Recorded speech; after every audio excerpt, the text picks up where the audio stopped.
Ryan Reynolds here from Mint Mobile. With the price of just about everything going up during inflation, we thought we'd bring our prices down. So to help us, we brought in a reverse auctioneer, which is apparently a thing. Mint Mobile Unlimited Premium Wireless. How to get 30, 30, bit to get 30, bit to get 20, 20, 20, bit to get 20, 20, bit to get 15, 15, 15, 15, just $15 a month? Sold! Give it a try at mintmobile.com/switch. $45 up front for 3 months plus taxes and fees. Promo rate for new customers for limited time. Unlimited more than 40 gigabytes per month. Slows full terms at mintmobile.com. This is the story of the one. As head of maintenance at a concert hall, he knows the show must always go on. That's why he works behind the scenes, ensuring every light is working, the HVAC is humming, and his facility shines. With Grainger's supplies and solutions for every challenge he faces, plus 24/7 customer support, his venue never misses a beat. Call quickgrainger.com or just stop by. Grainger, for the ones who get it done.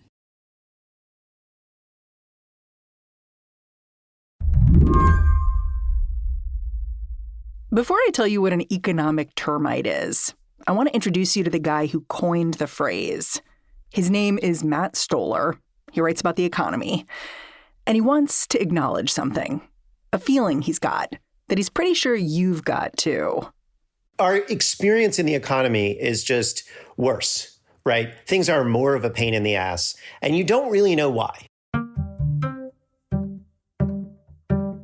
You know what Matt's talking about here, right? Maybe you've felt it when you tally up what you're spending on groceries. Maybe you've felt it when you're haggling over a medical bill. Matt says economic termites are the source of this feeling. And it's not just you dealing with an infestation. I do lectures to different groups, and I was lecturing to a group of national security officials, and I sat in on the lecture before I was supposed to give my talk, and there was a guy talking about the budget, and he was like, well, everything's getting more expensive, and that's just how it is, and that sucks, but, we're going to do less with more. Okay, this is the part where you are beginning to wonder, what the hell is an economic termite? The reason Matt started using this analogy is because he thinks about the rising cost of everything as being tethered to a problem that is incredibly big, systemic even, but driven by something that's very, very small, fees and price increases that are slowly munching away at the support beams all around us. Economic termites, Matt says, are everywhere. They're in our computer software, our housing market. First, companies get big. Then they jack up prices. There was a company called Linde, which makes industrial gases, and they bought a rival named Praxair. And these are the second and third largest industrial gas companies in the world. They make things like, pure oxygen and nitrogen and stuff like that. And then what they did is they raised prices on, pure oxygen and pure nitrogen and carbon dioxide and stuff like that. And you wouldn't think that mattered. It doesn't, I don't buy pure oxygen. None of us buy pure oxygen. But as it turns out, industrial gases go into everything. And they go into everything from soda to medical supplies to electronics to solar panels. It's 1%, 2% of your costs at most. But so if they increase the price, they double the price, it doesn't really matter. But it does, it makes Linde Praxair a lot of money. You've probably not heard of this industrial gas company. But Matt says our economic floorboards are riddled with companies just like it. Huge, relatively unknown, and happily lifting money straight out of your pockets. One termite doesn't matter, but it's a really bad sign when you see a termite because it means there are more of them and enough of them gnaw at the foundation of our society. You're saying the foundation of the American economy is riddled with termites. That's right. That's right. Today on the show, if termites are what's ailing us, who's going to call the exterminator? I'm Mary Harris. You're listening to What Next? Stick around.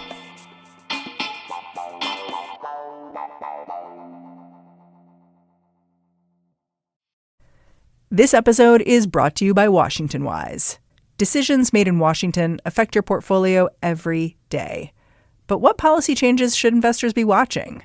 Listen to Washington Wise, an original podcast for investors from Charles Schwab, to hear stories making news right now.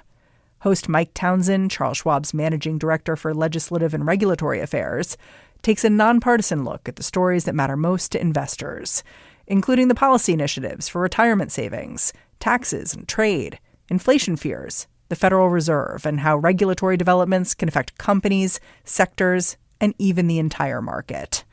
Mike and his guests offer their perspective on how policy changes could affect what you do with your portfolio. Download the latest episode and follow at schwab.com/WashingtonWise or wherever you listen. This episode is brought to you by Discover. When it comes to your finances, Discover wants you to know they are the credit card that is always there for you. With 24/7 U.S.-based live customer service, everyone has the option to talk to a real person anytime, day or night. Yep, that means no more waiting for, quote, normal business hours just to get a hold of someone. We are talking real service from real people whenever you need it. Get the customer service you deserve with Discover. Limitations apply. See terms at discover.com/creditcard. I want to get into some examples of economic termites in the wild, but first I want to talk about the environment that breeds economic termites. And I think it's fair to say that for you, the original sin behind our economic malaise right now is consolidation, monopoly power. Can you explain why? Yeah, so we've had fears of monopolies really since you go back to the 1600s if you want to. But the basic idea is that if somebody controls the only buyers or sellers in a market, then they are effectively the government of that market and they can dictate terms, right? So, in the 1990s, there was Microsoft and they controlled the operating system for the personal computer. And if you wanted to build a personal computer, you had to get the operating system from Microsoft. And Microsoft said, here's the price we're going to give you, and here's the software you have to install, and here's what you're not allowed to do. And if you didn't want to do that, they would be like, well, then you can't have this operating system that you need, and we're the only sellers of it. So they were effectively the government of the personal computing market. And that's one example. But the basic idea is that if you have one provider of something or one buyer of something, then they get to dictate terms, and they can raise prices or they can lower prices or they can raise wages or lower wages as they see fit. Yeah, I was going to say, when I hear your description of monopoly, I'm like, isn't that kind of just being a businessman? Like I have a monocle and a tie and I try to get all the money. No, I mean, there's a lot of business people that do. I'm a business person. I write a newsletter and people pay me for it. And I make some money off of it. But you're not trying to drive the other newsletters out of business? No, I'm not trying to drive. What I'm trying to say is I love writing. I love analyzing businesses, and people find it useful. And so if they want to, they can pay me for it. And that's business, right? What's happens is this weird dynamic where people think that basically management consulting strategy is what business is, but that's not what business is. That's just monopolization. So how endemic is monopolization right now? Just give me your best stat. Well, since 2000, 75% of industries have become more concentrated. And just to explain the relationship between concentration and monopoly, when you want to monopolize a market, you usually just buy up all the rivals, right? You buy up a bunch of firms in the market. So as an example, in Texas, there's a company called U.S. Anesthesiology Partners. They went in and they bought up all the anesthesiology practices in Texas, and then they raised prices pretty dramatically.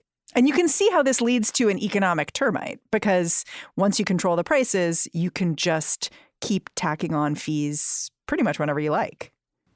Yeah, that's right. I mean, you anesthesiologists in Texas are not the whole healthcare system, and you don't need anesthesia very often, but you need it sometimes. And that price doubles or triples. That's going to increase your aggregate healthcare costs over your lifetime. Well, if you think about the anesthesiologists in Texas, the people that are organizing that business model, it's a private equity firm in New York called Carson Welsh, and they're also doing it with radiologists, and they're doing it in a whole bunch of other areas. What you have is thousands of people, maybe hundreds of thousands of people who have learned that if you take an industry, it could be anything. It could be pool supplies, right? It can be anesthesiologists in Texas. It can be barcodes, fonts, whatever. And you consolidate it. Then you get pricing power and you can raise prices. The second thing that I would say breeds economic termites from reading your work is technology. because technology makes it easier to raise prices, and especially in ways that you might not see. So can you explain how that links up with the consolidation piece? Yeah, so I think I would narrow the frame of your question to algorithms. What we've seen in the last probably 10 years is the pervasive use of algorithms to share information about pricing and production. And that has allowed in industries that don't necessarily look that consolidated to actually raise prices in concert and to actually be consolidated even if they don't look that way. How does that work? So an example would be there's a company called Paige. And what they do is they make pricing software for landlords, for big landlords. So if you're a big landlord, you buy Paige software and you use it to price the units and handle your rental payment flow. And then Paige will take the data that you have, they'll bring it together with all the data that all their other clients have, and they'll make pricing recommendations to you. So what will happen is in, say, Atlanta, 80% of the big landlords use Paige software. And so there's a bunch of landlords. So you might think, okay, I have a bunch of different choices, but in fact, they're all operating off of the same pricing algorithm. Huh. And then Paige also has, they have consultants. So they'll go to their landlord customers and they'll give them trainings on how to raise prices. And they have immense market power. It's a pain in the ass to switch off of Paige.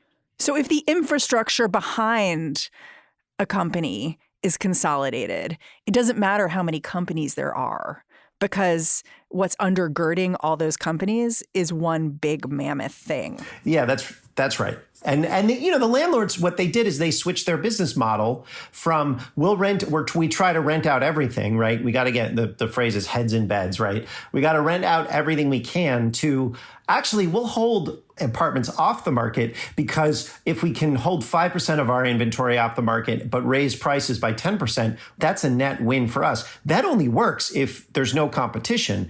And so that's the effect of Paige. It's effectively held off maybe 500 to 800,000 units off of the market. One more thing that I think from reading your work that drives the economic termite situation is the pandemic. The fact that this pandemic happened and it created real scarcity in the marketplace, real supply chain issues. And that sort of trained consumers to expect higher prices and volatility. And then you have corporations kind of coming in and saying like, oh, people expect it to be like this, so our prices are higher. Is that fair? I think it's fair to say that people got trained on different expectations, although people are mad about it. It's not like we've been like, oh, okay, well, there we go. I feel like it took us a while, though. I feel like there was a solid year where we were like, oh, I can't get that for 6 months, or I need to pay a little bit more for a basketball hoop for my backyard. I guess that's the way it is. That's fair because, obviously a global pandemic that shuts down all these supply chains is going to have some sort of effects. But I would say I don't think it's the pandemic so much as the pandemic and the grafted onto a system which, for 40 years since the 70s, we've focused on efficiency. And that's the idea behind consolidation is, it's more efficient. We'll shut down extra factories. We won't have extra inventory. We won't have extra employees, et cetera, et cetera. Well, then if you cut not just your fat, but you cut into your bone and your muscle in the economy, all of a sudden when you have a crisis, right, there's going to be massive shortages because you don't have that extra factory, you don't have that extra inventory, you don't have the resilience kind of in the economy that we used to have. So it isn't just that the pandemic happened and then people got used to this stuff. It's that the pandemic happened, but it happened on top of an economy which is built on bottlenecks.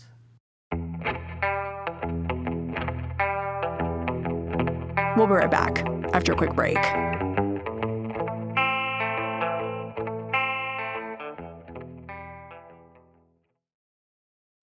This episode is brought to you by Home Chef. It's summer, which means you are probably finding yourself spending a little more money eating out, which is fine. That happens. But with Home Chef, you can save time and money and still get that dining out feeling. I know because they sent me a couple meal kits to try out. I am always looking for something new to throw on the table during the week. The meal kit I got from Home Chef had crispy teriyaki tofu tacos, which the whole family loved. And honestly, I like them so much that I clipped the recipe so I could make them again whenever I wanted. True story. Home Chef provides free ingredients and chef-designed recipes conveniently delivered to your doorstep to simplify your cooking experience. Whether you prefer classic meal kits with pre-portioned ingredients and easy instructions, speedy recipes ready in less than 30 minutes, oven-ready kits with pre-chopped ingredients, or quick microwave meals, Home Chef's got it all. Home Chef even has a delicious kid-friendly family menu with 18 new options each week. So picky eaters, not a problem. For a limited time, Home Chef is offering What Next listeners 18 free meals, plus free dessert for life, and, of course, free shipping on your first box. Go to homechef.com/whatnext. That's homechef.com/whatnext for 18 free meals and free dessert for life. homechef.com/whatnext. Must be an active subscriber to receive free dessert. This episode is brought to you by Discover. When it comes to your finances, Discover wants you to know they are the credit card that is always there for you. With 24/7 U.S.-based live customer service, everyone has the option to talk to a real person anytime, day or night. Yep, that means no more waiting for, quote, normal business hours just to get a hold of someone. We are talking real service from real people whenever you need it. Get the customer service you deserve with Discover. Limitations apply. See terms at discover.com/creditcard. I want to talk about an example of economic termites that I feel cuts really close to home for people, which is what happens in the grocery aisle. I think grocery prices, when people talk about stuff like inflation, they are talking about going to the grocery store and seeing how much their bill is at the end of the day. But the thing is like I go to the grocery store and it feels like I have a ton of choice. But I kind of wonder, given everything we've said, is that choice an illusion and part of the issue here and where the economic termites creep in? Yeah, so there is some competition in supermarkets and groceries, but there's less and less. So it's one of the sectors that's become more consolidated over the last 20 years. And you see a huge merger right now where Kroger is trying to buy Albertsons. And that Kroger and Albertsons are not, they own a ton of different brands like Harris Teeter and et cetera, et cetera. So there's likely a Kroger Albertsons near you, even if it doesn't say Kroger or Albertsons. And they're doing that because they want to acquire more market power and raise prices on consumers and cram down suppliers. So yeah, in the grocery aisle, you also have situations where like most of our toothpaste, there's lots of different brands, but, most of them are actually made by the same small number of companies. So it's that kind of underground consolidation in a different kind of way here too. The illusion of choice, right? So like Tom's toothpaste, which is like people look at as like, oh, this is like organic or whatever, is actually owned by one of the big conglomerates.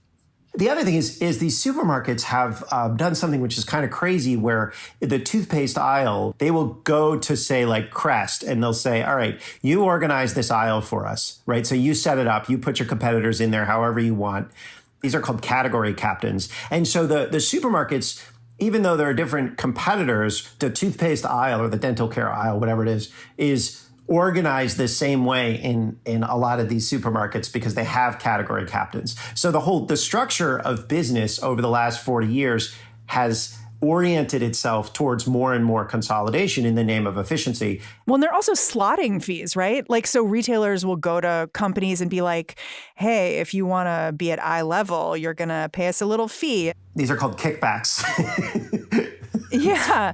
And if you don't do that, it doesn't really matter to them because they have in-house brands they can put there. So it's like their Wegmans brand or whatever that they put there. So it's kind of like a heads I win, tails you lose situation where it's like you're either getting the fee from the company for being in the right place that people will purchase, or you're sticking your in-house brand there and you're scooping up that money from a shopper.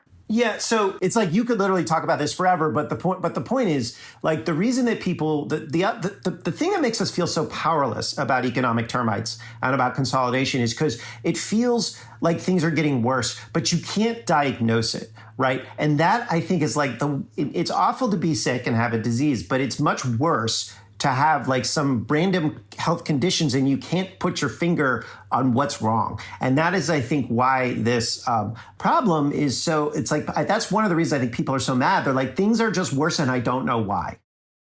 Yeah. I mean, I was surprised to learn about how, we talked about how technology kind of enables the economic termite situation. And I was surprised to learn how that's sneaking into the grocery business. Like, you have some places that are putting up digital pricing in the refrigerated aisle with the idea that maybe we can have kind of surge pricing for groceries, which is crazy to me. Yeah, I mean, it's a nightmare. Like, because they're just destroying the idea of pricing itself. Like, if you go to the healthcare system, like when you go to the hospital, or if you go to your pharmacy and get a drug, it's like you might get a random bill and you don't know why. And it's like, we just had a kid, and for a year, we're just like waiting for random bills from the hospital because we don't know how much anything costs. And that's like a nightmare. But that's the way the whole economy is moving, because they're destroying the idea of open pricing itself. And that's kind of crazy. But I don't want to make this all seem so hopeless, right? Because I think it's very empowering for people to understand what is going on with the economy, and to understand that there are things that we can do about it, and that the government and actually businesses and private plaintiff lawyers are actually doing about it. Well, it's like you look at the grocery industry, you see this merger between Kroger and Albertsons. The FTC is suing to block it. Yeah, that's right. And you see the antitrust division is suing over a cartel in the meat industry. And you're seeing private lawyers going after the landlords in RealPage, and you see antitrust suits against the big tech firms. There's a revival of the laws that are meant to address the problem of consolidation. And that revival is happening because people saw the problem during the financial crisis of too big to fail banks. And now we're starting to see, actually, that same philosophy of consolidation has affected everything, and we need to address it. In the meantime, is there anything that consumers can do?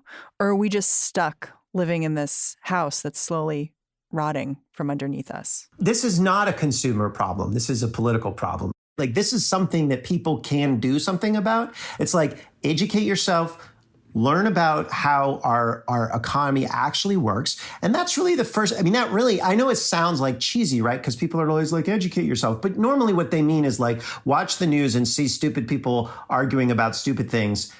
I actually am talking about learn about power.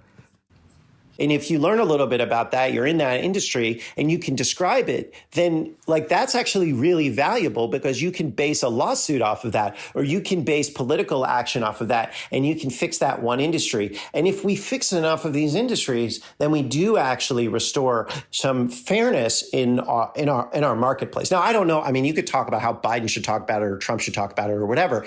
But, ultimately, there is going to be somebody who's going to be able to convey this idea in a persuasive way.